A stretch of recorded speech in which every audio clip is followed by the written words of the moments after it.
মহগুলি চাপৰিত অনুষ্ঠিত হোৱা ঐতিহ্যমণ্ডিত ফাট বিহুৰ আজি তৃতীয় তথা অন্তিমটো দিন।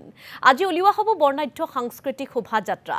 অসমৰ বাৰেৰহণীয়া জাতি জনগোষ্ঠীৰ কৃষ্টি সংস্কৃতি প্ৰদৰ্শন হ'ব এই শোভাযাত্ৰাত। ঢকুৱাখানাৰ চাৰিকৰীয়া নৈৰ পাৰৰ মৌঘুলি চাপৰিত তিনিদিনীয়াকৈ অনুষ্ঠিত হৈছে ফাট বিহু। ঢোল পেঁপা গগনাৰ মাতত ৰজন জনাইছে চাৰিকৰীয়াৰ পাৰ। আৰু এই সন্দৰ্ভত প্ৰতাপ দত্তই আপোনালোকক সামগ্ৰিক পৰিৱেশ দেখুৱাব ফাট বিহুৰ পৰা। হয়, ভিন্ন জাতি জনগোষ্ঠীৰ পূৰ্ণ মিলনভূমিত পৰিণত হৈছে ঐতিহাসিক ফাট বিহুৰ বাকৰি। আজি যিহেতু তৃতীয় দিন আৰু তৃতীয় দিনা পুৱাই দেখিবলৈ পোৱা গৈছে ভিন্ন জনগোষ্ঠীয় লোকসকলে আহি ফাট বিহুৰ বাকৰিত তেওঁলোকে আখৰা কৰা পৰিলক্ষিত হৈছে। মই পোনে পোনে মোৰ সহযোগীক ইয়াৰে সামগ্ৰিক পৰিৱেশটো দেখাবৰ বাবে অনুৰোধ জনাইছোঁ।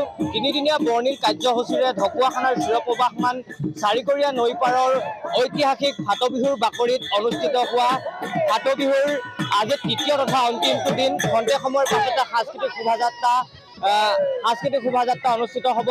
মই প্ৰতিদিন টাইমৰ দৰ্শকসকলক বিহুৰ মাজলৈ লৈ যাব বিচাৰিছোঁ।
আৰু মই দেখুৱাই আছোঁ ঢকুৱাখানাৰ ঐতিহাসিক মহগুলিৰ বাকৰিৰ পৰা এটা সামগ্ৰিক পৰিৱেশ।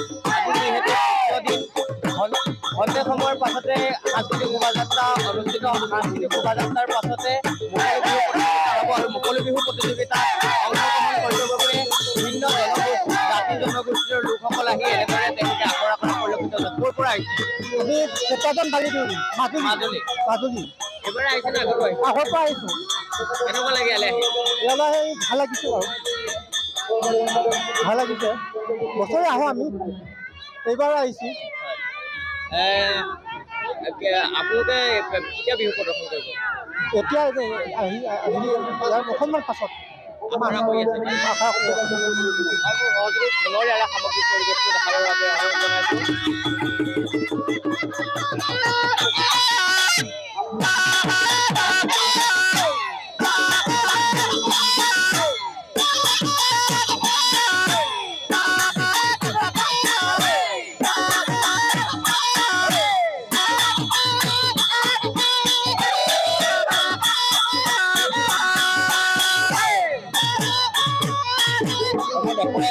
ঢকুৱাখানাৰ ঐতিহাসিক ফাট বিহুৰ বাকৰিৰ পৰা এটা সামগ্ৰিক পৰিৱেশ।